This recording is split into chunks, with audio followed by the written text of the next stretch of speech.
Like anytime Chiwetel Ejiofor uses his British accent, you know he's a villain. That's true. That is true. like British Chiwetel Ejiofor is always a bad guy. That is very true. But is he really a bad guy? Like you understand his motivations. You understand who he is. He's this amazing actor. Kiki Layne, as you mentioned, when you think about Kiki Layne, you know, I've adored her since If Beale Street Could Talk. But I've thought of her as this sort of actory actor. Right. Almost a stage actress. She brings a zeal to the action. She brings a real commitment and confidence. And then Charlize Theron, same thing. The amazing thing about having actors, not action stars in an action film, is that the quiet moments resonate just that much. YUNKJunk! Welcome to the Micheaux Mission, 2 Men, 1 podcast, every black film ever made. My name is Vincent Williams, and I'm joined as always by my partner. Hey, holla at your boy. This is Len, a.k.a. the Bat Tribble. And tonight, here in the greatest month of the Micheaux Mission, Octavia April, where we spend a significant amount of time with black science fiction. Tonight, we have Len's choice, 2020's Gina Prince-Bythewood directed The Old Guard. But before we get to the Old Guard and perhaps some of the new guard in the Old Guard. Yes. How are you, Len? I'm doing very well. How about you, Vincent? I'm also doing well. Shout out to each and every one of you out there in the chat as we stream from YUNKJunk, Philadelphia's premier video podcast palace. Hello, missionaries. Good evening, one and all. Vincent, I wanted to tell you something. I spent a great deal of time. Well, not a great deal of time, but I visited about good 2 or 3 thrift stores this weekend. Okay. Right? Just on the search for looking for some stuff for my outside, and I thought I might be able to find some stuff in it. Sure. And I like thrifting everyone's on the weekend sometimes. Didn't find anything that, for the outside that I was looking for. Okay. But the journey is the thing. The journey is the thing. But in our talk of physical media, okay, I decided for the first time in my thrifting to really pay attention to the records collection. Oh, very nice. In all of these places, right? So I went through the record collection in all 4. I went to 4 thrift stores this weekend. Okay. Didn't find anything, but I found an interesting fact. Okay. What black artist has pretty much their entire discography is in every single one of these thrift stores? I'm going to say Lionel Richie. No, it's not Lionel Richie. I did not happen across any Lionel Richie albums at all. Okay, so it's not Lionel Richie. I honestly don't think it's Michael Jackson. No. I think people buy Michael Jackson. They hold on to Michael Jackson. They hold on to Prince. They hold on to Stevie. Right. It's a black artist. Okay. But they may not necessarily be our black art. Like we may not cherish them. Sure. It's not Johnny Mathis. It is Johnny Mathis. Is it Johnny Mathis? I thought maybe Johnny Mathis. Who have never owned a Johnny Mathis album. Sure. His entire discography is in every one of these thrift stores. And you know why? Because nobody likes Johnny Mathis. No. It's you and I have talked about this in our with our main hobby, which is comic books. You can tell who's dying. Well, Johnny Mathis isn't dead. No, the people who own Johnny Mathis. Right, people bought Johnny Mathis albums. Okay. Those people died. And now their kids cleaned out the house and didn't keep Johnny Mathis albums. I want this Johnny Mathis. Yeah. And they just... Yeah, absolutely. They are... Well, Johnny Mathis is in the wild. Yeah. You can find... It's true. Johnny Mathis. That is true. I was like, yo. That is true. And then I started trying to think, okay, Johnny Mathis was definitely a star. You know, he had his moment. I think he just announced that he's just he's retiring. He's finally retiring. Now. He's finally retiring. Because I was low key quietly trying to catch him before he retired. Really? I mean, he probably gives a good show. Yeah, he probably gave a good show 20 years ago. He still has his voice. I mean, come on, man. Just because you can still talk don't mean you still have your voice. No, I think he still has his voice. I don't think so. And, you know, it's not like he's going to be Bobby Brown up there doing a whole lot of choreography. Well, Bobby Brown don't do a whole lot of That's my point, exactly. But I don't think Johnny Mathis still has Please a voice. continue. Please continue. But it got me thinking, like, he's a star who had his time, and his time was definitively probably late 50s, early 60s. Absolutely. That's probably the heyday. You had that little spark during the 80s with Denise Williams. What will we do, baby, without us? Yeah, but what will we do, baby, without I forgot about us? that. I forgot about that. And that mostly is in everybody's earworm because of the TV show Family Ties. But then they had an album together. Did they? I only know that song. No. Oh my goodness! It just I only know that song. They actually had a hit. It was that song. No. What other song did Denise Williams had with Johnny Mathis? Williams and Don. First of all, I think they had a whole album, and then their song was too much, too little, too late to ever try again. Oh yeah. Too much, too little, too late. Is that him? Denise Williams? Too much, too little, too late. That song was quietly a bop. It was all over the place. Yeah, that was quietly a good song. That was a hit. All right. That was it. But you just named two more hits. But certainly that his I could come up with. Right, certainly his heyday was like his big hit is That's What Friends Are For. That's what friends are for. Yeah, nobody knows that song. Look, it was a hit. Yeah, but that's not the Friends. I'm just that's saying. That's not the Friends Are For song that everybody thinks of. They think of Dionne Warwick. I'm just saying. Okay. But please, yes, his heyday certainly was I was trying to think of like solo Johnny Mathis. And I could only come up with and that's Chances Are. And then what's the other one? I feel like there's another one. I was humming Misty. to I get Look at me. Yes. And that's it, right? And then the Christmas album. What Christmas song did he do? Come on, dog. Johnny Mathis. Wow, why are we having such a long Johnny Mathis? I didn't expect it to go this long. Johnny Mathis low-key had like 3 or 4 Christmas albums. That doesn't mean they were hits. No, I think they were. I don't hear them on Christmas. Well, what Johnny Mathis song do they play at Christmas? Let it snow, let it snow. That's not the Let It Snow that they play. No, they play Johnny Mathis. No, they don't. They play Dean Martin's. Okay, when I'm around black people, they don't play. Ain't nobody playing Dean Martin. They don't play Johnny Mathis. They either play Dean Martin's or they cut straight to Brian McKnight and Boyz II Men. They don't play Johnny Mathis. What is your Johnny Mathis point? Let's go ahead and land. Well, that was the point. I was trying to figure out what his hits were. Let's land the Johnny Mathis. I was trying to ask you what his hits were. Yeah. And you just gave me 2 more that I didn't know. Right. And they don't count because they were with Denise Williams. Okay, well. I think the check counts. Fair enough. Well, I'll give them the Family Ties theme song. All right. Okay. That was it. Mm-hmm. Thank you for your indulgence. Anyway, let's hear from you. Yeah. Missionaries, which means your emails, or as we like to call them,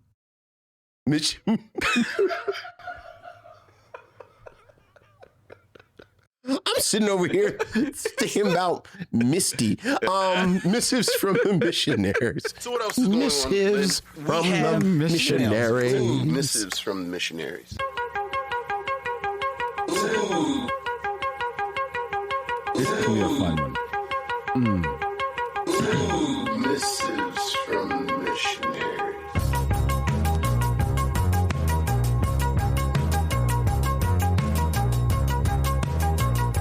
Mrs. from the Missionaries, Vincent. We got an email from Corey Nicole. Hey, what's up, Corey? Greetings to Len, Vincent, and the Missionaries. It's April, so that means Afrofuturism month for the Micheaux men in honor of Octavia Butler. Yes, indeed. I want to make a quick note that Christopher Williams and Albie Shore could have had a versus battle. You know, the light skins and pretty boy challenge.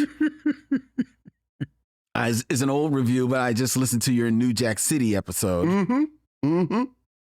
Christopher Williams, Albie Shore versus. Who's winning?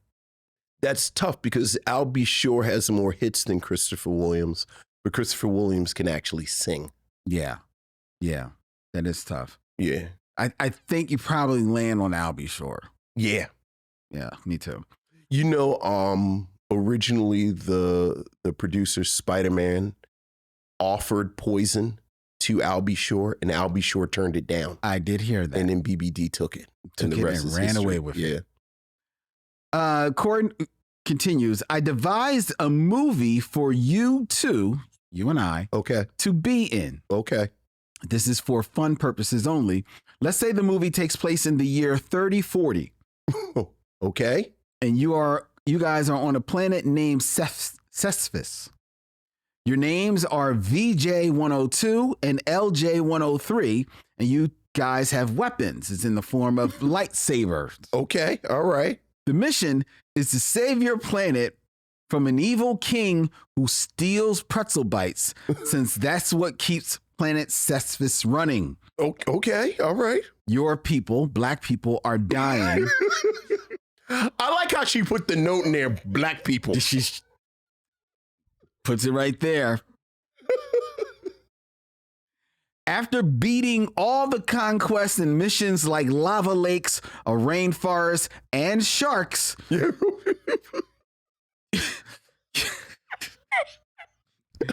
defeat the evil king using lightsabers and a new chip called 309I that depletes the evil king. Planet Cestus is saved, and you all celebrate from a performance by a reincarnated Prince, Freddie Jackson, Michael Jackson, and Nice and Smooth. That's a real hodgepodge right there. That's a hodgepodge right there. That's a jam session you don't see every day. Right. This movie may sound like something in Mother May I, but no, it's supposed to be silly and fun. I hope this email finds you well. Love always from a missionary. That's a good one. That's a good one. Thank you for that. Thank you, Corey. Thank you for that. That was funny. We got another email, Vincent. This is from Michael Lockett. Hey, what's up, Michael? Good evening, my brothers and fellow missionaries. This was a tough week of filmage for me. Both movies, last week's Enemy Mine and Where I Fell in the Timeline, Who's the Man, both built me up to let me down. Obviously, with Hollywood's complicity in white delusion, the Oscar winner Louis Fiddler Gossett Jr. had to play second fiddle to Dennis Quaid in Enemy Mine. Yeah. The potential in the story to address othering was there, but again, it's Hollywood. How much better could this have been if the two actors had switched roles and Quaid played a makeup-less alien with his real epidermis? Puts a bigger twist on everything when the aliens are white people, as the pattern is colonize, destroy, and find a new place. It's a good thing this was out in the golden age of sci-fi, or it would have been hated, not just relegated to the back of the bin. In the timeline, I landed with you two in the aforementioned Who's the Man? Yeah. As a hip-hop head, I was so hyped to see this movie when it was coming out in the 90s. This movie was so lackluster, however, that the vast majority of people forget it even exists. For any newish missionaries, if Len and Vincent are talking about anything but the movie, you know, 1, they ain't feeling the flick, and 2, they are recommending something else. It's true. In this, it was classic hip-hop videos from the 80s. As that was the case, we got a heaping helping of filler talk about old TV shows and films. That is what happens when we don't like to look. It's the cheat code.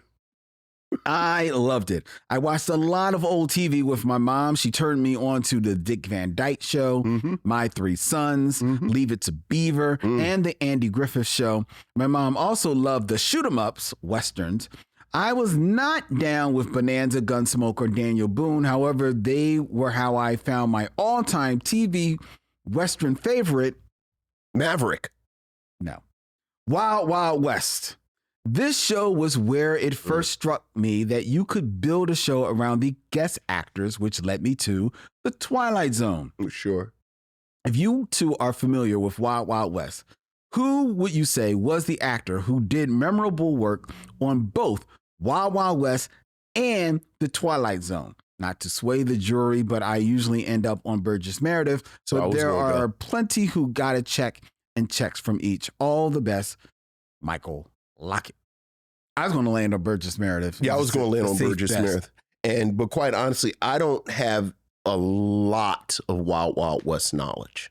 Really? Were you a fan? Oh, yeah, I liked it. I liked it. But like I said, when I guessed just now, Maverick was my all-time favorite Western television. Oh, really? I think I maybe seen 2 episodes of Come Maverick. on, man. We've talked about this. James, between Maverick and the Rockford Five. Well, James Garner is one of my favorite white men of all time. Well, hey, I am a James Garner fan. Back to Louis Gossett Jr., I'm pretty sure that's James Garner and Louis Gossett Jr. in The Skin Game. I think so. Yeah, actually, I'm going to Which I cannot believe I've never chosen The Skin Game. Like, as we're talking about it. Is that James Garner with Louis Gossett Jr.? It is James Garner, yep. Yeah. Yep. Yeah. Yep. You know what? I actually came close to choosing this not too long ago. Mm-hmm. Yeah, that's a good one. I was a huge Wild Wild West fan, but I don't remember a lot of the games, the guest stars. I remember Burgess Meredith. Of course.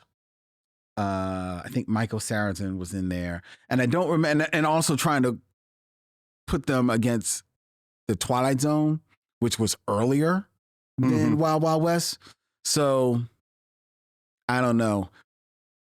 And I don't know if Jack Klugman, he probably wasn't on Wild Wild West because he's the other like really good name that stands out for me from The Twilight Zone. Yeah.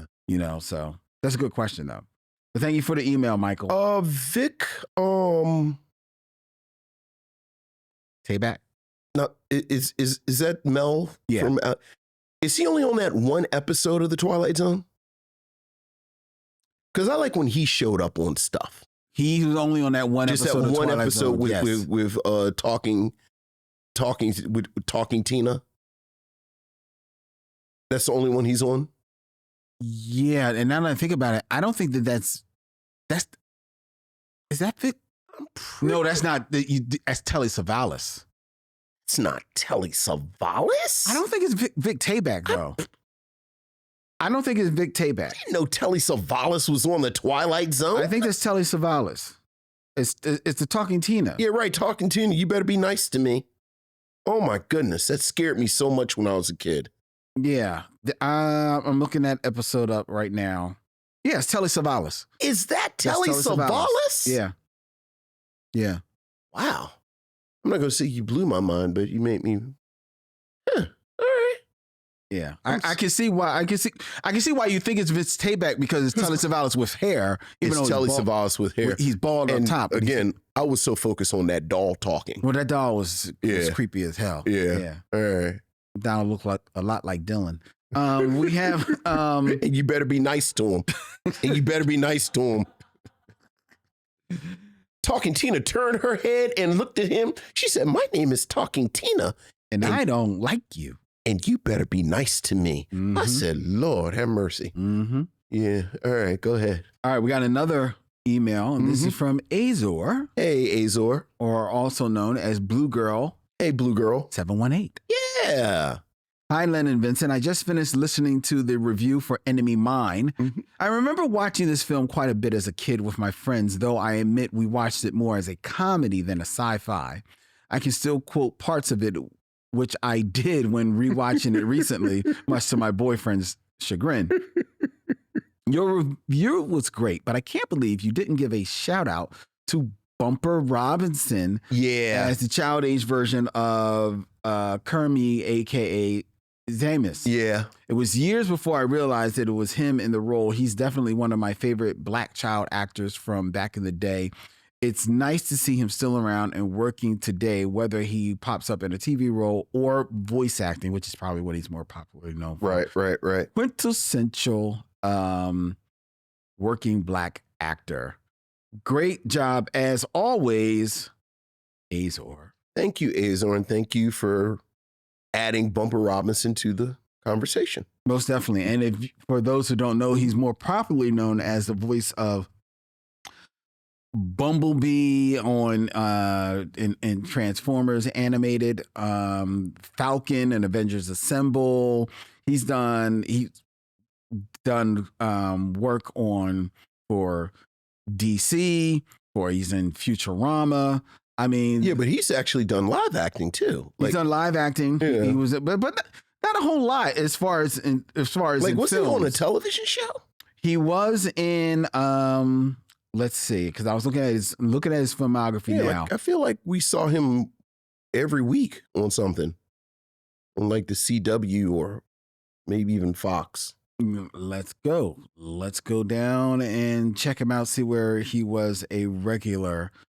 He was in 21 episodes of The Game. He was, and even that was later, I thought. I know. I'm looking at things where he's did multiple episodes. Right. He did 8 episodes of Living Single. Okay. He did 23 episodes of A Different World, where he was Dorian Haywood. That's where I know him. Okay. That's where I really know him. He was Dorian. That must have been like the later. It's the last season because he was dating Jada Pinkett's character, Lena. Okay. See, I have very little memory of that. Yeah, he's actually on the famous episode with Tupac. Him and Tupac get into a little tussle over Lena. Ooh. Yeah. And he wins because of the show? I don't know if he wins or not, but they go back to Baltimore. Lena's friends from Baltimore come to visit her in college. And it's Tupac plays Piccolo. And our girl, Monica Calhoun, plays her girlfriend from back home. Okay. Cool. Interesting. So, yeah. Thank you for your email, Azor. And yes, we need to shout out Bumper Johnson. Absolutely. Most definitely. All right. That is your emails. If you want to have your thoughts heard here on the Micheaux Mission, please send them in. You can email us at micheauxmission@gmail.com. That's MICHEAUXMISSION@gmail.com. And before we move on with the show, I want to invite you, if you are in the Philadelphia area or coming to Philadelphia sometime in the month of May, why don't you come on Thursday, May 8th, so you can join Vincent and myself and our good friend Stephanie Watts of the Be Real Black Cinema Club as we return to Bryn Mawr Film Institute for the Be Real Micheaux screening series and our screening of Beasts of the Southern Wild. Yeah. Thursday, May 8th, 7 p.m. Tickets are on sale right now at brynmarfilm.org. And Bryn Mawr is BRYNMAWR film.org. All right. Now, Vincent, before we move on with the show. Okay. An interesting thought came to my mind. Okay. Because we're going to be reviewing tonight The Old Guard. Yes, we are. Great movie. Well, just letting you know, I think it's safe to say we like this film. Yes. Great film. A well-acted, well-directed, well-written film. Yes. Is going to get a good review from us. Yes, indeed. We will not be straying far from the film in our review. No, we will not. No, we will not. We will put our retrospective of the Jeffersons on the shelf and stay on the film. Right. Most definitely. But it got me thinking about as much of a hit as this movie was when it came out on Netflix in 2020. And I think part of that hit was because it came out like right around when people were on lockdown. Yeah.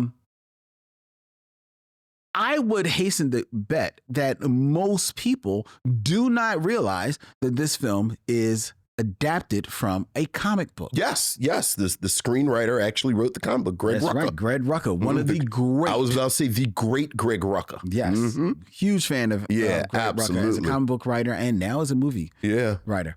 And it got me thinking about how many, people, when they think about comic book movies, they needed to go to DC or Marvel. Absolutely. Maybe something that's got superhero, some of the children's films, kind of like maybe started at the comic book and stuff. But there have been so many other, low key comic book adapted movies. And I just wanted to run through a quick 10 of them. Okay. 10 of them. Not in any countdown. This is really just you just jotting them down. Yes, and then my notes just have them in alphabetical order. Okay, that's all. What we got? All right. So starting with from 2013, Two Guns. Yeah, the film that starred Denzel Washington and Mark Wahlberg as like basically this big buddy cop film, which actually I've seen, and I was. It's not a great movie. But it may be one of my favorite Mark Wahlberg movies because he gets along. Him and Denzel got great chemistry in this movie. I have not seen it. You haven't seen it? I honestly think you would like this movie. I mean, look, everything you just said about it. It's because it's another movie of that very short list of movies where you can see Denzel Washington just having a great time. Just having fun, playing a little bit against type. He's got an afro in this joint. He's walking around in Hawaiian shirts, but he's a gun-toting dude. Yeah. It's really a cool film. I really think you would like that film. And adapted, like I said, adapted from a comic book by Stephen Grant and Mateus Santaluco that was published in 2007 by Boom Studios. Are you familiar with the comic book? I am familiar. I like Stephen Grant. Yeah. I like Stephen Grant. So another one. Okay. Moving along from 2007. This was adapted from a a comic book from by Stephen Niles from IDW Publishing. 30 Days of Night. 30 Days of Night. Which is a horror film that focuses on an Alaskan town beset by vampires as it enters into the 30-day-long polar night, which is a great idea for a vampire movie. It is I was very frustrated because I didn't think the movie was that good. The movie is not that good. Right. I saw the movie before I read the comic book. Oh, so you weren't disappointed. I wasn't disappointed. But then you read the comic. I read the comic. And you were like, ooh. Yeah. This is. And now, I read the comic, enjoyed the comic, immediately gave the comic book away because I don't like horror comics. Right. And this movie, and this comic book is like. Yeah.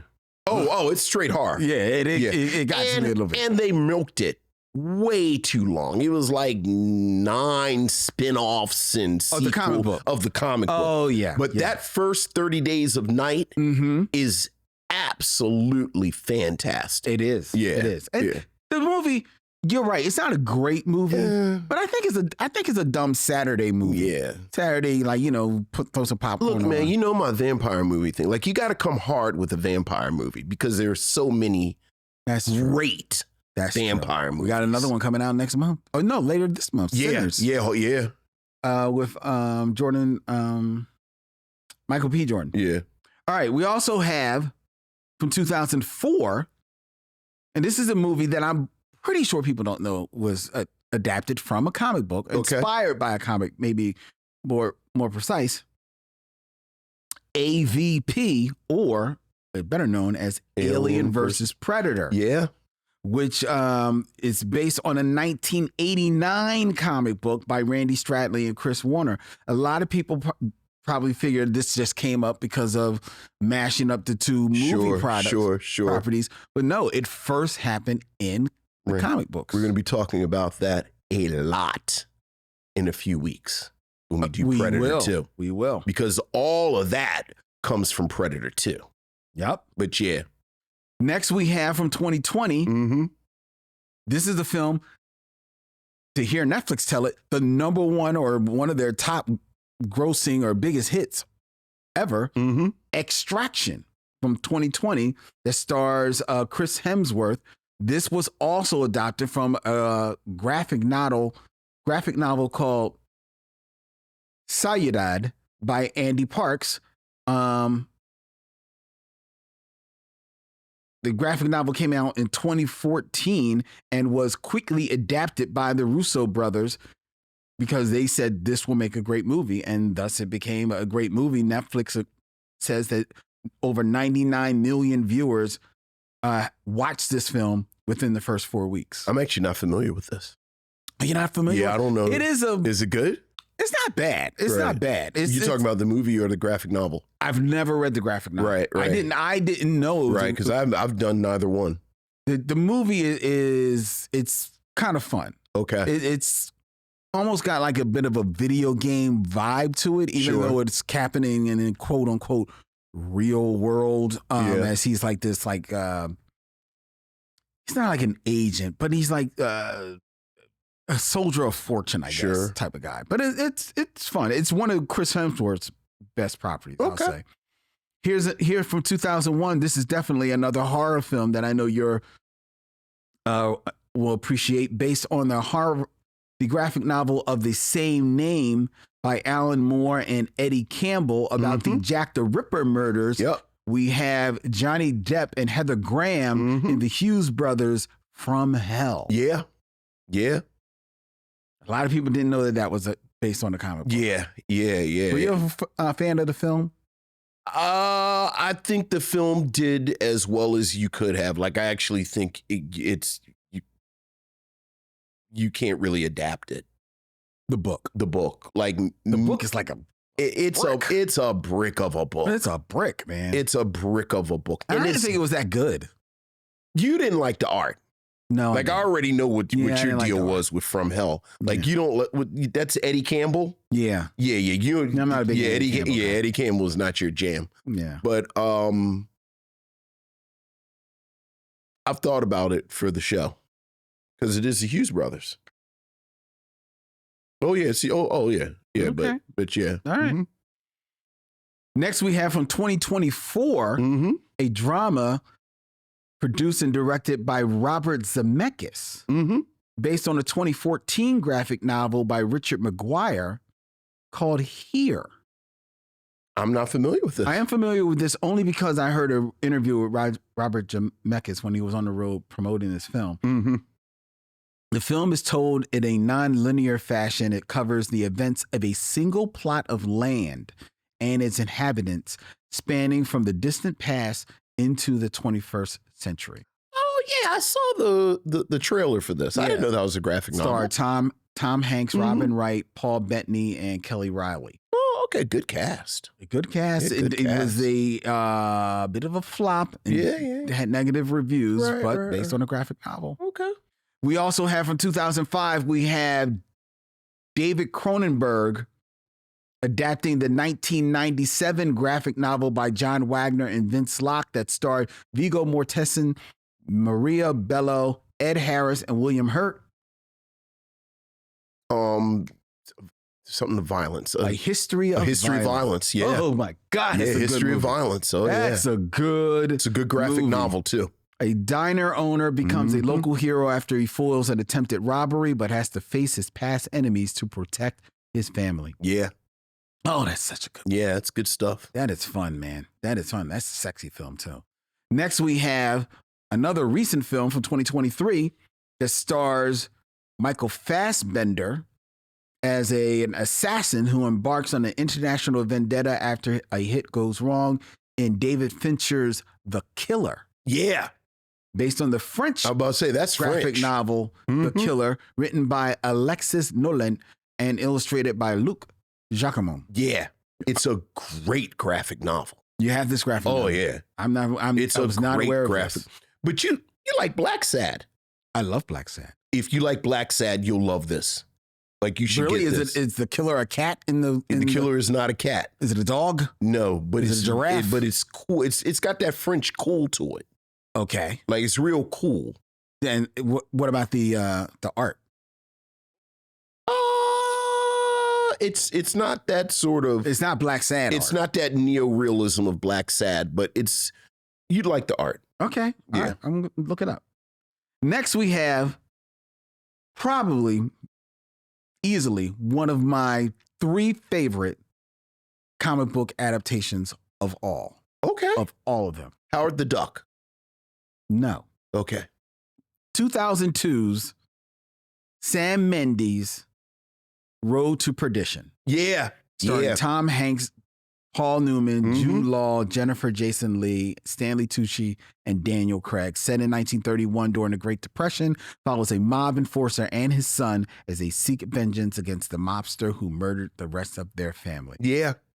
I love this movie. It's a great movie. It's probably great movie. It may be my favorite Tom Hanks movie. I think that's a good choice. I absolutely, and it is one of the rare movies, and we'll talk about this later on,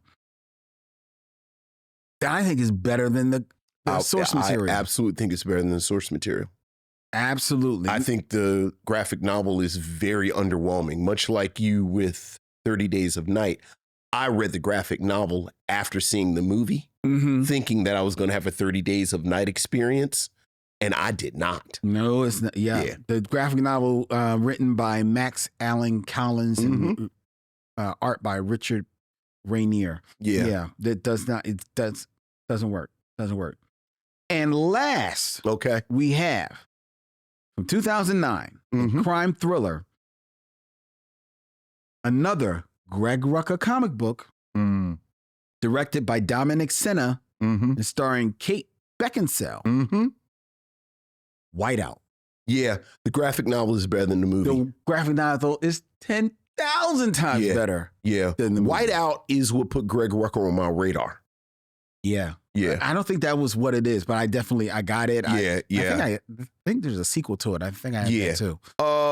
There's been at least one sequel. Yeah. Yeah, I got Whiteout. But yeah, Whiteout. And tell them about Whiteout. Like, you're talking about a concept. Oh my God. The film's set in Antarctica where U.S. Deputy Marshal Carrie Stetko That's right. is planning to leave in a few days, but after finding a dead body, she is attacked by a mass killer who is trying to get a hold of the cargo in an old Soviet plane that crash landed in the ice during the Cold War. Yeah. I mean, you want to talk about espionage, you want to talk about action, you want to talk about like really using the locale. Yeah, oh yeah. To like it's easy to set a thriller where it's someplace dark. Right. But where it is literally white all over and it still be so creepy and mysterious. And that's in the comic book? Yeah. Oh.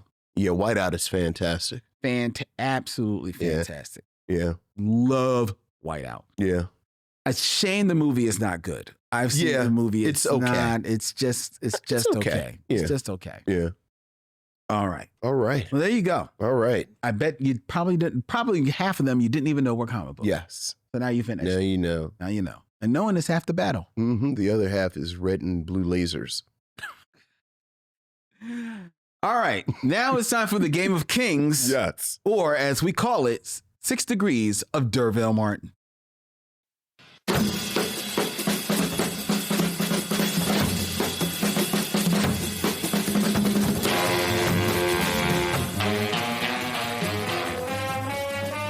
6 Degrees of D'Urville Martin, where I give Vincent 2 actors and he has 6 films or less to connect them to D'Urville Martin. That man who could have starred in any comic book adaptation. He literally is a comic book adaptation all unto himself. He is.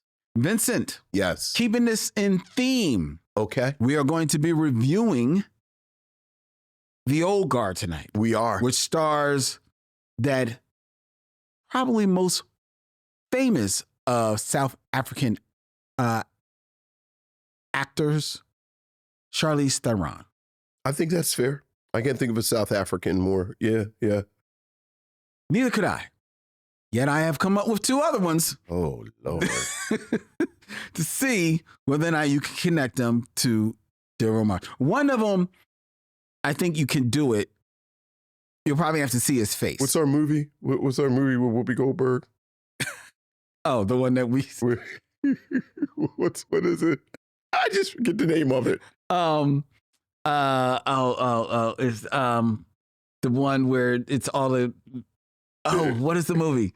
It's not Noises Off. It's I always want to say Noises Off. It's not Noises Off. It's what's the movie with New Missionaries? What's the movie with Whoopi Goldberg where it's set in like a? It's in South Africa. Oh no, you're thinking of Serafina. Are either of them in Serafina? No. Okay. Buckle up, folks. Who's the first one? I was actually thinking of the Whoopi Goldberg movie that is set in like the world of like TV or something, and I was thinking you might be a whole bunch of actors that you could connect to that. No. And neither one of them. No, you said South Africa, so I went to Serafina, and then you just said they're not in Serafina. So they're not in Serafina. All right, oh boy. No, what we got? They're not in. What was the Stephen Biko movie? Stephen Biko. Yeah, it's not in that either. Oh boy. Oh boy. What we got? Buckle up. Buckle up. We might be here till 9. Yeah, what we got? In 6 films or less, connected Derville Martin to looking at this man's filmography to Arnold Vosloo. Who was that? See, I have no idea who that is. You're saying that? Yes, because I don't know who he is. Let me see his face. All right, I'm gonna get a good picture of him. The picture that will tell you who he is.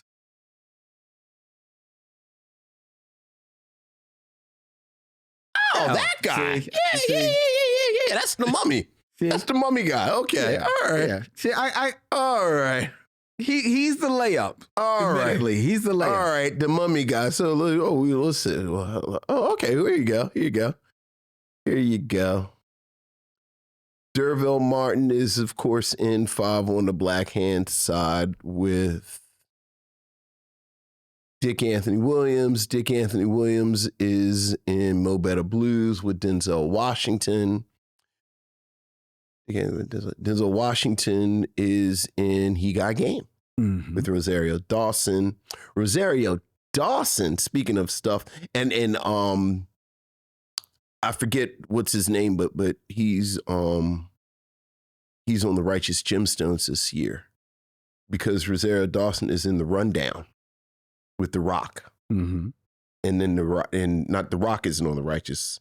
I don't think so. What's the little white boy who I thought should have been a bigger star in The Rundown? Oh, Sean Patrick. Sean, yeah. Thomas, I think. Yeah, he's in The Righteous Gemstones this year. But The Rock is also in The Rundown. And The Rock is in The Mummy 2 with this guy. Also known as The Mummy Returns. I'm sorry, The Mummy Returns. The Mummying. The Mummy 2, The Mummying. Mummyery. The Mummier. Yes. Mummy 2, Electric Mummaloo. What I was not aware of. Mum Hard. Mum Harder. Mum Harder. Right. I was not aware that Arnold Vosloo took over the role of Darkman from Liam Neeson for the direct-to-video sequels Darkman 2 and Darkman 3. There's nothing about that sentence that seemed interesting to me.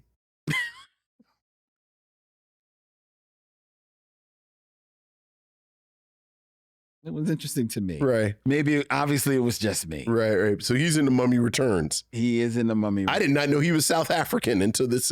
I mean, I didn't know anything about him. Like, you could have told me anything. I didn't know he was lactose intolerant. Who's the other South African? Well, if you didn't know anything about him. Right. And he was the layup. Oh, my goodness.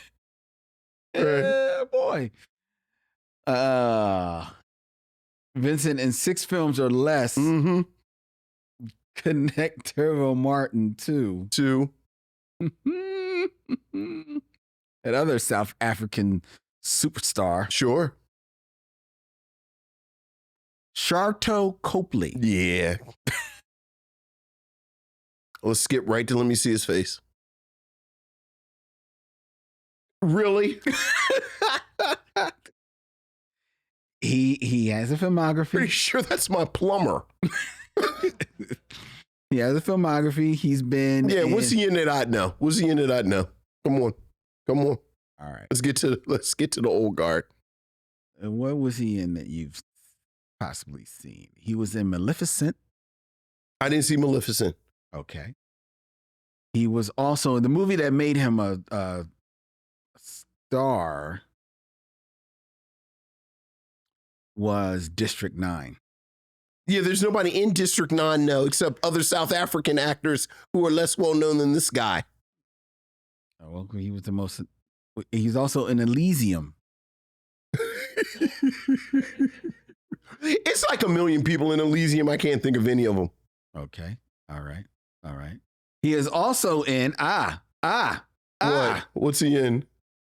the film adaptation of The A-Team. What's he in the A-Team? He is Howling Matt Murdock. Is he? Yes. All right, let's go ahead and get that out the way then. Look, same thing. Five on the black hand side, Dick Anthony Williams, and Dick Anthony Williams is running around in Mo Better Blues with Sam Jackson. Sam Jackson is in Avengers Endgame with Bradley Cooper, and then Bradley Cooper is in the A-Team with this guy. Jesus, I'm surprised you even know that. I didn't remember anything about that movie until I looked this up. Low key enjoyed it. I have no defense for enjoying it. Sometimes you just It like was just a big deal. I mean, the A-Team is like just a stupid not stupid, but like a silly concept. Mm-hmm. But like the A-Team is sort of like the $6 Million Man was. Like the opening credits were so good, but then the actual show never rose to the heights of the credits. Yeah. Like the A-Team credits may be my favorite 80s credit. Like that and like Knight Rider. I'm about to say, it's like not Knight better than Rider. Knight Rider, because Knight Rider, they said he was on the other side of the underworld and this, that, and then the show will come on and just be stupid. Dumbass David Hasselhoff in the car cracking jokes. I know. It's such a letdown. Like, we're driving through the desert and it's dark and then on the other side of the underworld is a man with no past. And it's like, oh my goodness, Knight Rider is about to, and then it's like David Hasselhoff. The second you say is David Hasselhoff. Right. It's like, what? Right. What? Right. No. Yeah. The A-Team's credits were good. They weren't better than Knight Rider. A-Team had great credits, though. They weren't better than, well, the show was good, too. I was going to say Miami Vice. I think the credits were, Miami Vice had good credits. No, but I'm saying. But the credits, like if you had to pick, if a show was as good as the credits, like the A-Team and they were mercenaries, and if you could find them. The show could not be as good as those credits. Right. Whereas Miami Vice, I think the show was as good as the credits. True. So it went against the argument that you were making. Yeah. So that's what I was saying. But there you go. There you go. See, and you did it. Yeah, sure. God bless him. All right. I feel bad for that dude that plays the mummy though. Like he don't get to do nothing else but be the mummy. He just a mummy guy. That's just for you. The man he's been working. I didn't say he wasn't working, but like when people see him on the street, do they not say? Well, he actually, like clearly that's the mummy man. From what I'm saying, he shaved his head for that. So he's been in things with. So he can grow hair. Yeah. Okay. Yeah. So well, good for him. Because actually his picture on Wikipedia, which is the mummy is, let me just see what year the mummy is 2001. 1999, 2001. In 2009, this is his picture on Wikipedia. You wouldn't have recognized him from that, goodness. Right? That's with hair. Good for him. Yeah. That was a good choice, shaving his head for the mummy. Mm-hmm. It's kind of like Kool Moe Dee said he only took pictures with them glasses on so that like he could take the glasses off and just sort of walk around. Didn't you immediately think of Kool Moe Dee? I mean, I did. Didn't you immediately think of Kool Moe Dee? No. When you think about these things? No. You don't oftentimes go, wow, this is just like Kool Moe Dee. No. When he had on them glasses I don't and he think said that. he takes them off and then he can walk around. But in your defense, who would have thought we'd have started this show with 15 minutes on Johnny Mathis? So. Can't eat before this show. You got to stay on your toes. Are you sure they like the old guard? I mean, they're still talking about Johnny Mathis. I know. They just actually did a Johnny Mathis callback. Are you sure that they like Yes, we do like the old guard, and we're getting to that review right now.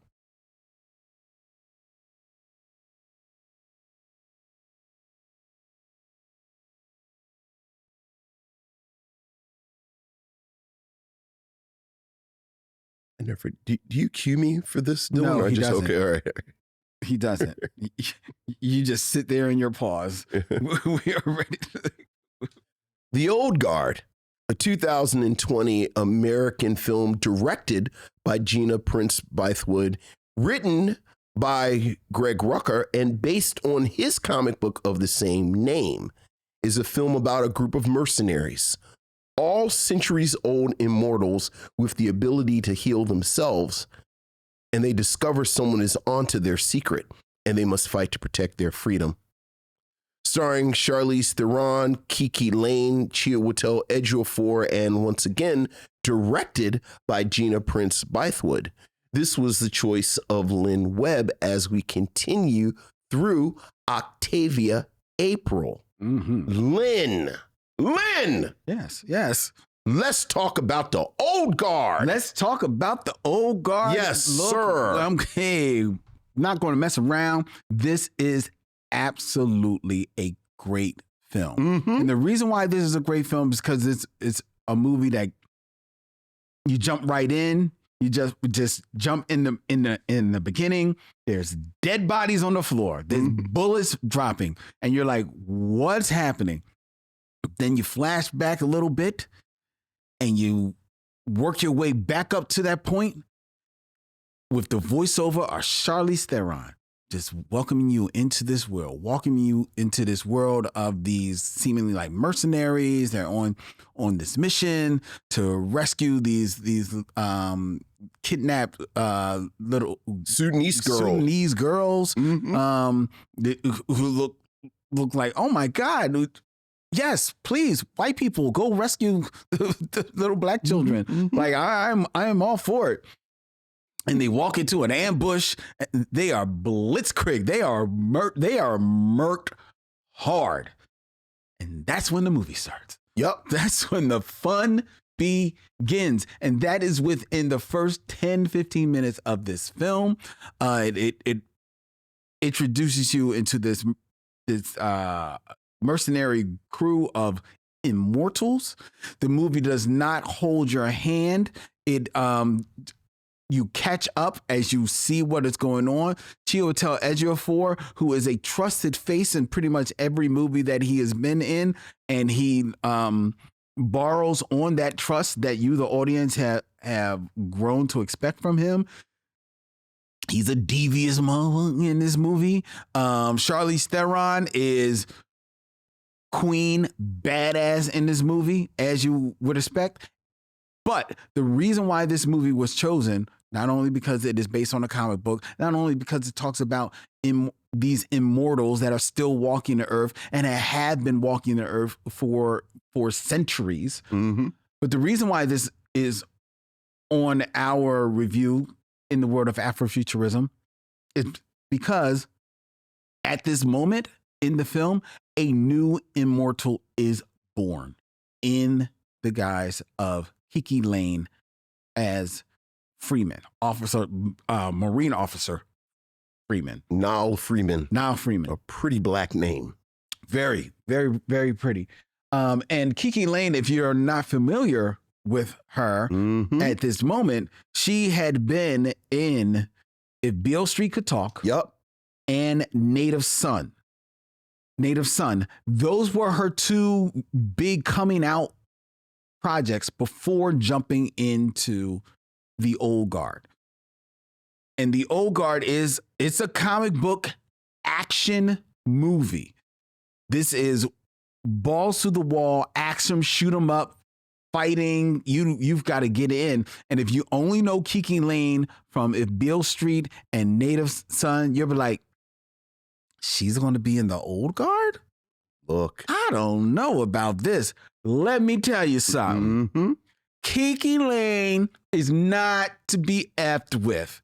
Kiki Layne got in there. She gives Charlize Theron, who is Miss Badass Action at this moment in 2020, a run for her money. Everything she can handle in this film, like running side by side with her, fighting against her, fighting for her, just going at it. And that just makes this another movie where you just, oh my God, this is so much fun to see this black woman, decidedly black woman, handling business. And she is also many times the smartest person in the room. That's what I also appreciate, because while she is a military officer, she is a military officer. She leads a crew. She does not take any shorts. She don't take any shit. She is no joke. And that's not to be unexpected, because this film is directed by Gina Prince-Bythewood. And Gina Prince-Bythewood has proven herself to be an incredible director. But with this, she really just shows that, there is not a genre that I can't handle. Mm-hmm. There is not one genre that I can't handle. I don't care what y'all say.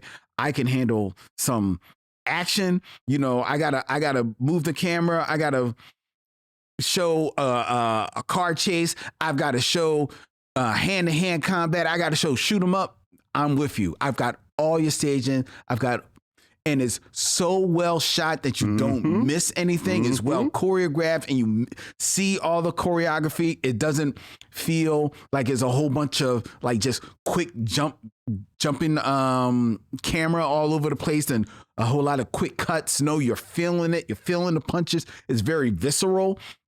All of the action that is in here, and it is just fun. The story, it's like, they're immortals, and there is some big, Elon Musk looking type of dude who wants to, steal their DNA to use it in basically, in lieu of testing pharmaceuticals on rats. Right. Big pharma. Yeah. Big pharma. Just use these immortals. They can't die. So we'll use them to test all of the drugs and things that they want to get going on. It's a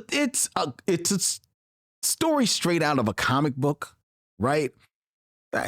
You don't care.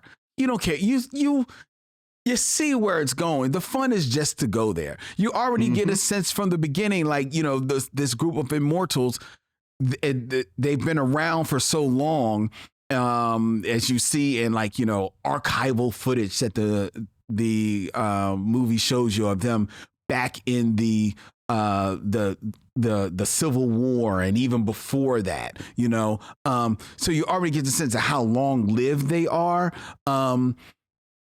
The movie doesn't really hide, from my point of view, that there may be a traitor in their midst. They drop enough clues that you can kind of see it coming, but it still made sense. Yes, it absolutely made sense. Yes, and you actually kind of understood it. Yeah, you you kind of like maybe rode on the side of the guy, right? So that means that the script is intelligent. That means that the script is smart. It's not trying to dumb down to its audience in any way. But at the heart of it, this is just a real crazy, enjoyable, fun movie that still asks hard questions. First of all, the idea of being an immortal. Yeah. What does that mean? Having to watch your families that you develop over the centuries die. Having your loved ones die. Do you dare find loved ones because you know that they're going to die? Right. You're going to outlive them. It's not something, this gift that you've been given, it's not something that you can pass on, you know? So that has to be a hard pill to swallow. Then the idea of you're immortal, but you're not Superman. So you can still feel pain and you can still kind of quote unquote die, because in this world, everything does die. It's just a matter of when does that time come? You know, how many deaths are you allowed?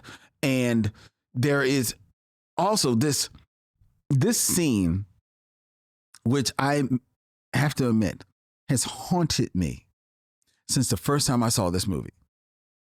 When one of the immortals is caught. Yes. Oh my goodness. And then caged in this iron casket that is that is then dropped into the ocean, so that this immortal is in this casket, dies, resurrects, still in the casket. And then dies again. And then dies repeatedly again for 500 years. I could not imagine that. I swear to you, Vincent, there are still moments when I still see the scene of that immortal drowning, and then you see their face coming back alive and then dying again as the casket sinks. Oh my goodness. It's still every once in a while it will flash back. That was the test of me to watch this film, because like, man, I want to put myself through that scene again. And you know, I'm glad I did, because I enjoy everything else around the film. And it plays a pivotal part in the role in the story. But just that idea, the idea that they could still feel this pain, and I don't know. There's one other point I want to make about the old guard, but I'm gonna save that. I'm gonna save that until after letting you go. But if you haven't seen the old guard, and we can get into some loose spoilers if you choose, Vincent. I don't know where you want to go. Yeah. But if you haven't seen it, I'm telling you, you should see this film. It's a film that rewards upon rewatching, because it is just really fun. It is just a real fun movie. I know a good friend of the show, Ariel Johnson, is a huge fan and can't wait to the sequel. Yeah, that is coming in July. But the old guard is all that. Look, this is a film that is firing on all cylinders. It really is, top to bottom, left to right. As he mentioned, it is based on Greg Rucka's graphic novel. Greg Rucka also writes the screenplay. So it is so smart. It is so the world building is so complete. As you said, the way that this film dispenses information is a masterclass. And the way it brings you into this world. And again, the script crackles. This cast is good to amazing. You know, we'll save the big three, but Harry Melling as this tech guy has this perfect sleaze to him, don't he? But also a level of intelligence, like you know, he carries it great. The Immortals, Nikki and Joe, who play men who have been in love with each other since the Crusades. Oh my God. Played, you know, Luca Marinelli plays Nikki and Marwan Kenzari plays Joe. So good. The scene where they kind of like speak what they mean to each other. At one point, some soldiers are being sort of alpha bro homophobic, and one of them says, "What is he, your boyfriend?" And Nikki launches, Joe launches into this amazing monologue about this love, which again, back to the script, you believe this is a man talking about someone that he has loved for a millennium. Mm-hmm. Like, I've loved him since the Crusades. And, this, that, and the other. Book, played by Matthias Schoenaert, and I'm sorry if I mispronounce his name. Really good, as this sort of odd man out, immortal, and has this kind of melancholy. But the three actors who are just carrying the weight of this thing are, Chiwetel Ejiofor, as you said, just blue chip. Just blue chip. I did chuckle. Like, anytime Chiwetel Ejiofor uses his British accent, he's a villain. That's true. That is true. like British Chiwetel Ejiofor is always a bad guy. That is very true. But is he really a bad guy? Like you understand his motivations. You understand who he is. He's this amazing actor.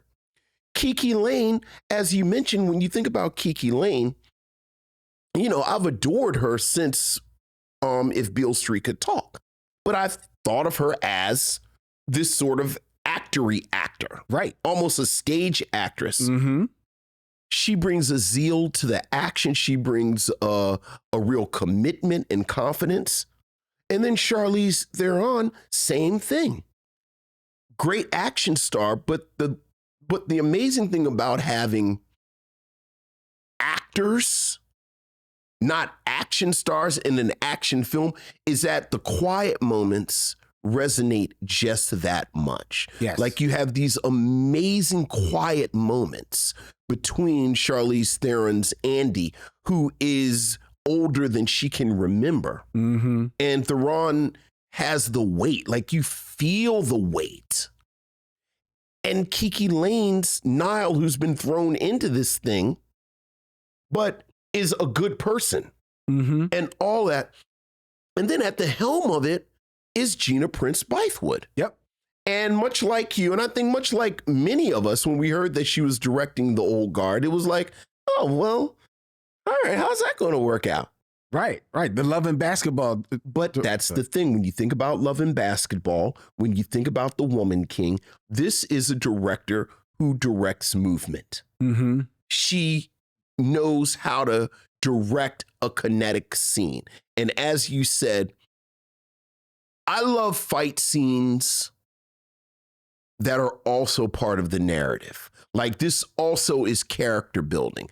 And the great thing about Charlize Theron's Andy is that she fights like you would think someone who has been alive thousands of years can fight. Like, at one point, they lampshaded in the movie where one of the characters says she has forgotten more ways to kill people than armies will ever learn.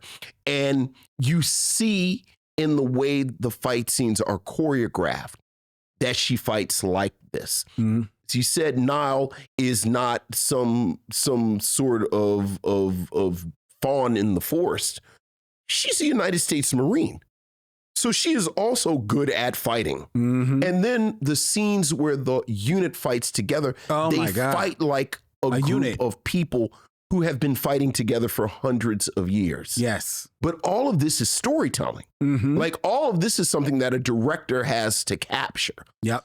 And again, every aspect of the film works amazingly well. And as a sort of a sub-theme of this month, I thought about it, and it has this kind of 80s feel to it, because so many of those great films from the 80s, the action films, like the science fiction films, but it's a murderer's row of directors. Ridley Scott, Steven Spielberg, Joe Dante, James Cameron. Like, these dudes were directing these films. And then just the caliber of actor.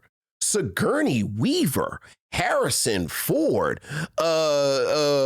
you know, like we kind of joke about him, but Arnold Schwarzenegger actually is good in these kind of movies. Mm-hmm. You come from this almost tradition where, like we said, we were joking at the beginning, apparently the secret formula for making a great film is you have a great director, great actors, and a great script. And this film, it really is like this really is, as you said, it's fun. Mm-hmm. It's a fun film. It's a film that rewards rewatching. But I would dare say that this is also just a great film. The way we talk about some of these genre films are like, you know, Alien is a great film. Mm-hmm. You know, Terminator is a great film. I think this is a great film. It is very much so. And I also think that for it to be this big action film, it's not some big like special effects thing. That's the other thing I love about it. Look, Charlize Theron, Kiki Layne, the other members of the old guard, you can tell these actors train, because, you know, obviously it's stunt people involved. Right. But you can tell the difference between stunt people involved because, you know, the insurance companies are saying, hey, you can't do that. And this sort of Tom Cruise level of the actor has also committed to this. Right. Yeah. So it's like they are the special effects. They are the special effects, and they really, and they show it. It is all on screen. The one thing I did want to point out in, you know, mad props to Kiki Layne. Yeah. But I want to spend a little moment on Charlize Theron, who definitely has developed into like this big action star. Right. It's like it's this new, well, speaking of Liam Neeson, it's like this Liam Neeson part of her career. Yeah. Right.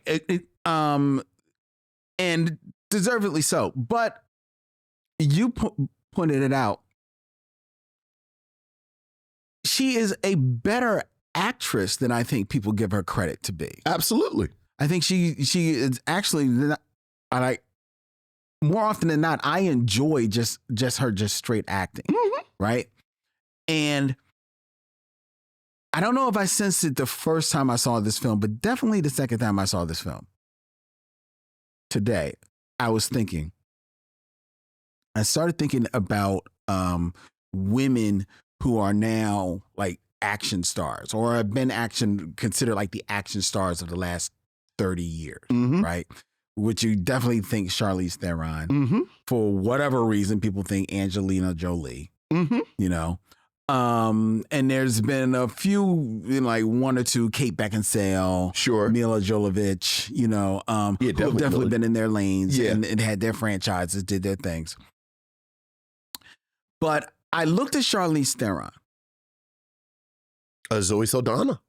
Yeah, Zoe Saldana. Most definitely. She just hasn't been like the lead of a lot of them, except Colombiana.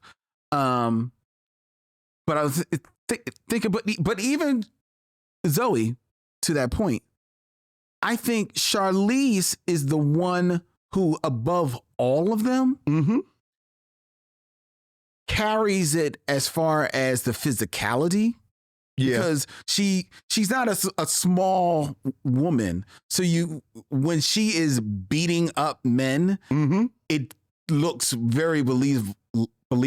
Yeah. You know? Oh yeah. As opposed to like Angelina Jolie in Salt, which I was like, this is make believe. Right. This is absolutely make believe. Well, she definitely has the stature. She's got the stature, but then she also has the gravitas and the acting, so that even when she's fighting, she's still looking the role. Again, it's the story. Like you can feel the fatigue off of her. Like there's this wonderful scene on a plane where she and Kiki Layne's character are fighting.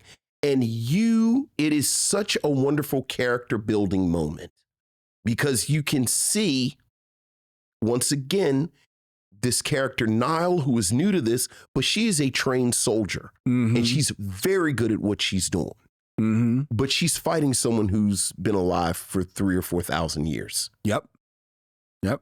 And is no matter how good you are, you're out of your league. No matter how good you are, I'm actually letting you throw a tantrum. Exactly. I'm letting you throw a tantrum, and I'm going to let it go until the moment that I'm not. And then I'm going to say, all right, this is over. This is now over. But like you said, I can say it, but the storytelling of the movement does it. Yeah. Yeah. It really made me appreciate it that much more. And it made me think, if I could turn back time, I would put Charlize Theron. I would put Charlize Theron. Like, how many movies? Like, first of all, she would be my Wonder Woman. Oh well. You notice no one mentioned Gal Gadot. That's the thing. Like, dude, she should be. Wonder Woman. She should be Wonder Woman. I don't give a. She should be Black Widow. She should be Tomb Raider. Like, I don't care. Name me. There is not one. Right. She should have just been. She should have just been in everything. Look, man. Look. Everything. Yeah. You know, the other thing that I really loved about this script, and there's something that I really loved about the graphic novel. Like, I love these stories. Like, I always talk, I call it like my Dracula plan. Like, I love these stories about immortals where they kind of deal with the logistics of it. I do too. I just called it my Dracula plan. Like, sometimes I have a thought experiment. Like, if I was turned into a vampire or I found out I was immortal, it's like, okay, but what do you do now? You know, and it's like, you know, the whole Dracula thing in the book where he was trying to figure out how to get a house in London, and he had like the coffin, like what are the logistics of like, now you're going to live forever? Like, what are the logistics of it? Like, what do you do first? So Dracula has a realtor taking him around to different castles? Like, what's that? That's literally the plot of the book. Like, Harker is a real estate agent. And he goes, that is true. Yeah, that's right. Yeah, that's actually the plot of the book. I forgot about that. Right. Harker goes to meet this mysterious Eastern European count who wants to move to London. I forgot about that. He's a real estate agent. That's actually it. That's the plot of the book. So you say you need dirt in the basement. Right. Right. Well, that's good. That's going to cut our listing down, but again, you're immortal. So now what? Like, you got to figure out, like, I need a place to stay. I got to learn different, and they talk about it in here. Like, you know, they learn different languages, and they had these, like, you got to have somewhere to keep your stuff.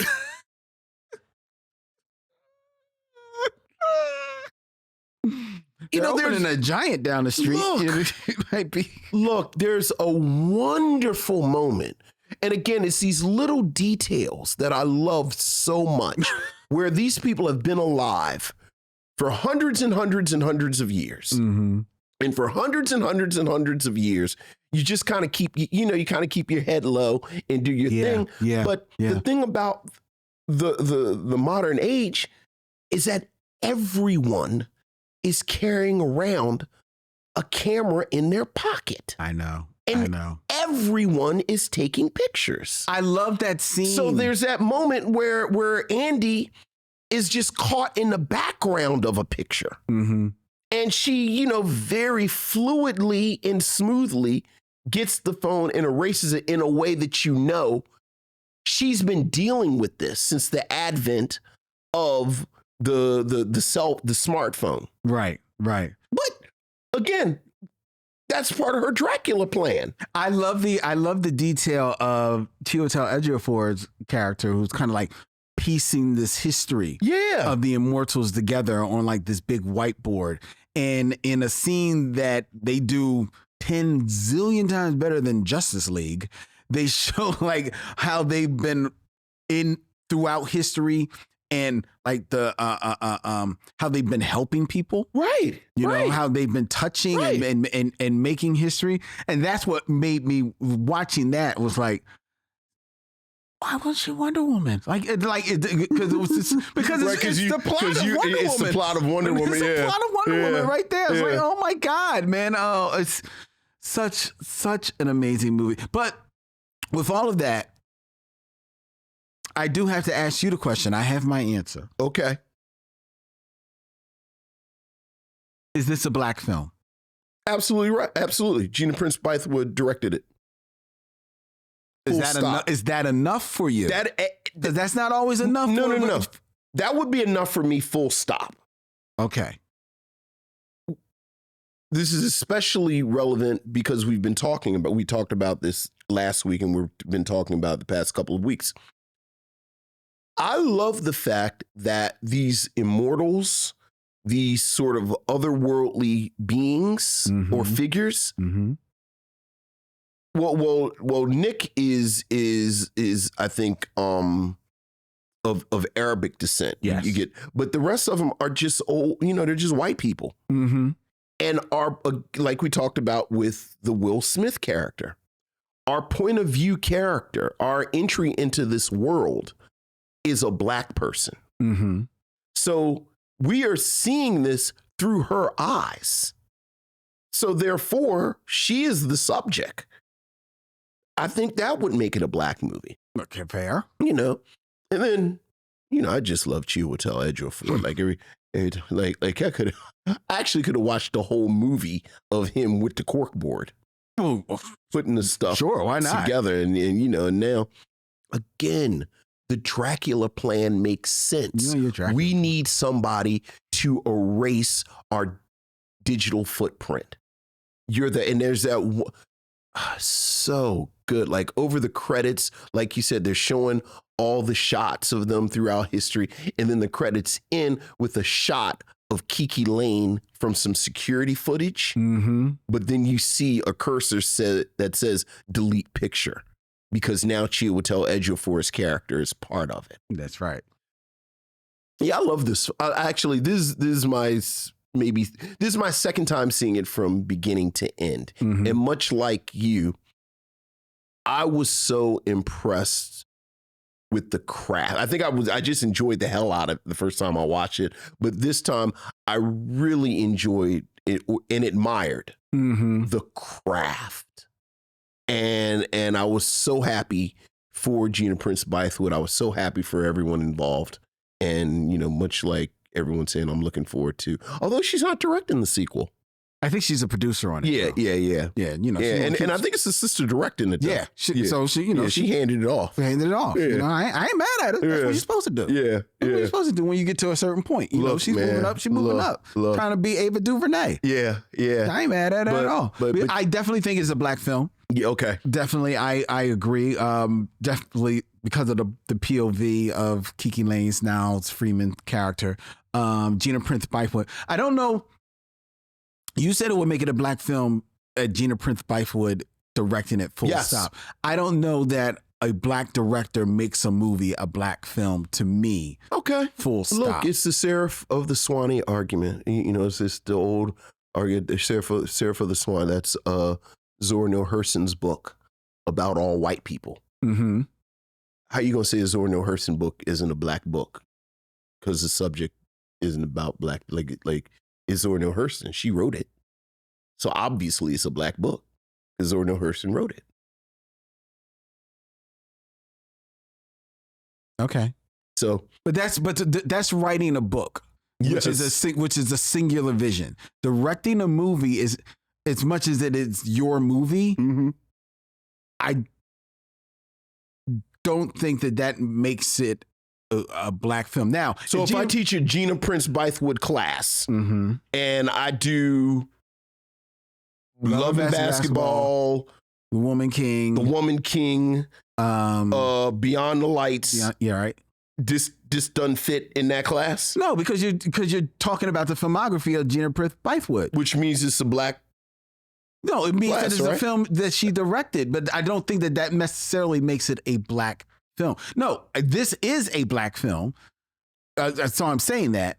But if it's a film, how do I want to put it? I just don't think that a black director alone on a film makes it a black that doesn't feature black characters or black story.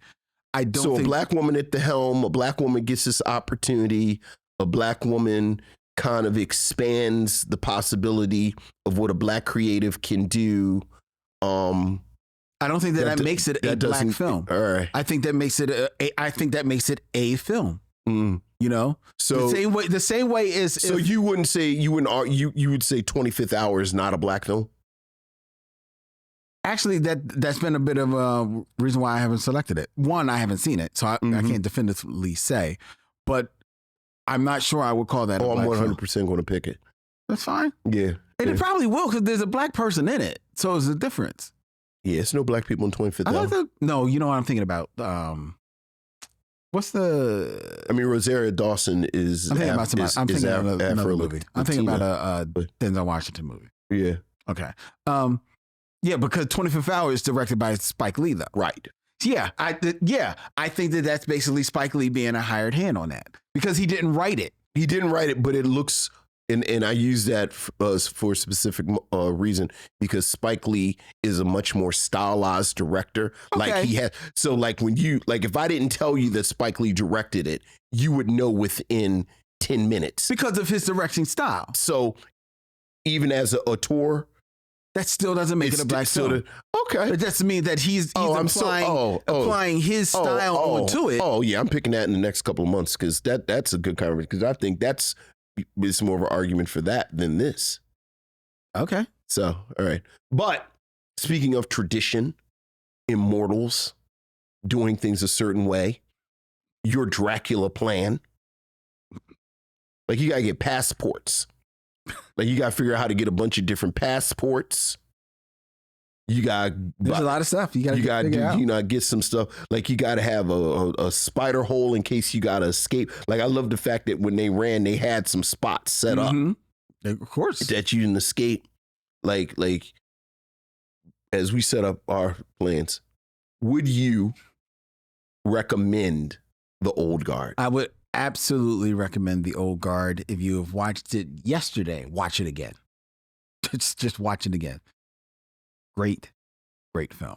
I would recommend The Old Guard. And you? I agree. I wholeheartedly agree. It's again, this is I think this is actually a great film. Absolutely. I think this is actually a great film. Absolutely. And I know it's in July. Did you have it? Do you happen to have an exact date when the sequel comes out? That's a good question. Let's look it up. Yeah, the sequel comes out in July. Those of you who are open to graphic novels, it's a great graphic novel. It really is. July 2nd. July 2nd. I will be watching it July 2nd. Victoria Mahoney is the director. Yeah. On that film. So looking forward to that. Yeah. All right. Before we tell you what we're going to be reviewing, that is our review. That is our review of The Old Guard. Before we tell you what we're going to be reviewing next week, I invite you to follow the Micheaux Mission on all the social medias, that whether or not that be, app, Instagram, Facebook, it doesn't matter. Find us at Micheaux Mission. You can also follow the Micheaux Mission on YouTube, where you can hit the bell and subscribe, tell a friend, find out when we put up our new videos, when we put up our new shorts, edited clips, when we go live on Tuesdays at 7 p.m. The Micheaux Mission is also available as an audio podcast on Apple Podcasts, as well as on Spotify and every place that you find podcasts. You can check us out. The Micheaux Mission actually is a proud member of The Podglomerate, thepodglomerate.com. They make podcasts work, such as ours, which streams every Tuesday night at 7 p.m. live from YUNKJunk, Philadelphia's premier video podcast palace. If you want to book yourself in one of the many studios that they have here at YUNKJunk, you can get in touch with our guy Dylan at YUNKJunk.com. That's DYLAN at YUNKJunk.com.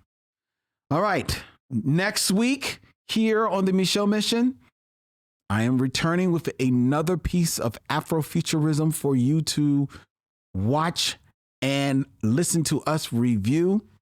It's a sequel. It's the first of our sequels in Octavia April as we review Will Smith and Tommy Lee Jones in Men in Black 2. Men in Black 2. Next week here on the Micheaux Mission. Until then, he's Vincent, I'm Len, and in parting we say, we'll see you when it's time to meet again. YUNKJunk!